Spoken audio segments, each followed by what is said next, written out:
பிரைஸ்லோ யார் நல்லா இருக்கீங்களா? எரேமியா 10ஆம் அதிகாரம் அதனுடைய 6வது வசனத்தை பாருங்களேன். கர்த்தாவே உமக்கு ஒப்பானவன் இல்லை. எப்படி? கர்த்தாவே உமக்கு ஒப்பானவர்கள், ஆண்டவருக்கு சமமாக இந்த உலகத்தில் எதுவுமே யாருமே இல்லை. அடுத்து பாருங்கள், நீரே பெரியவர். உலகத்தில் யாரெல்லாமோ பார்த்து நீங்கள் ரொம்ப பெரியவங்க, ரொம்ப உயர்ந்தவங்க அப்படி சொல்லுவாங்க பார்த்தீங்களா?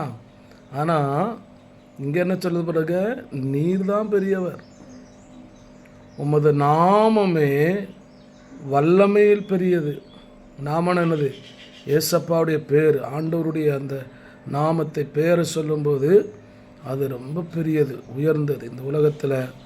அப்போ ஏசப்பாவை நீங்கள் அறிந்து கொண்டீங்கன்னா அதை விட பெரிய பாக்கியம், அதை விட மேலானது எதையுமே சொல்ல முடியாது. அதனால் இதுவரையும் நீங்கள் ஏசப்பாவை அறியாத ஒரு மனிதனாக இருந்தீங்கன்னா இன்றைக்கு ஏசப்பாவை அறிந்து கொள்ளுங்கள். அவரே உண்மையுள்ள தெய்வம்.